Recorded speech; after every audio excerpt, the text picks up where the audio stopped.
guy basically disappeared, and my guy's all over the internet, you know, because he invented most of it. And so there were, you know, like countless interviews with Mark and articles about Mark.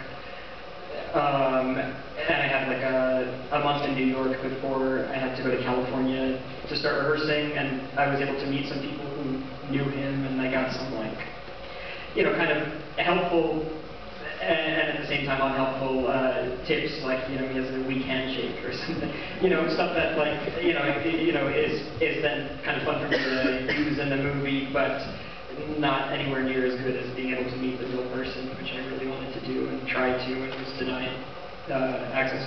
You know, I tried to learn as much as I could about the real guy. I played the guy that Aaron Sorkin created, which is Aaron Sorkin's creation.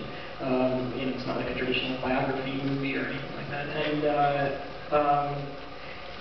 you know, but we were discouraged from doing impressions, so everything I was able to read about him and learn about him and copy from him were just things that I would use or feel free to discard and use as much as it helped me or as little as it helped me, and ultimately play this wonderful character that Aaron had, you know, had created.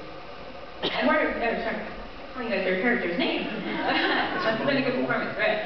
So Eduardo sort of disappeared off the face of the earth. Was that? Yeah, he's not living on Earth anymore. Right. Richard Branson hooked him up. One of those early moon things. No,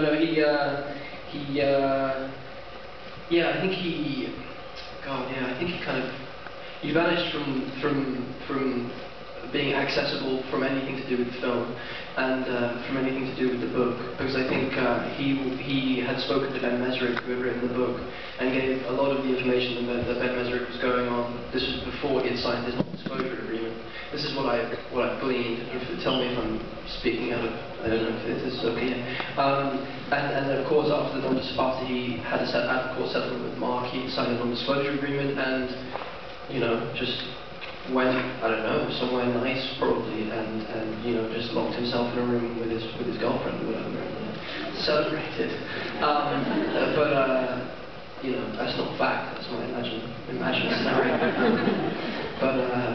But yeah, it would have been great. It would have been great to have met him, and it would have been fantastic to have got his blessing, let alone anything else. You know, of course, you feel a great deal of responsibility knowing that person is living and breathing somewhere.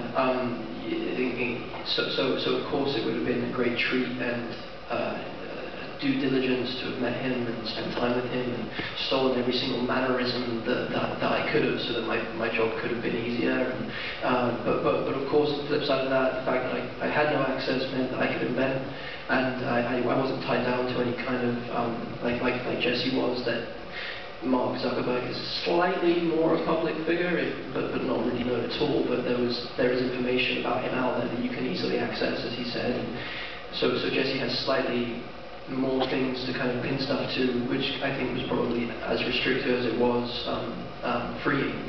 I think both of them can be seen in those lights.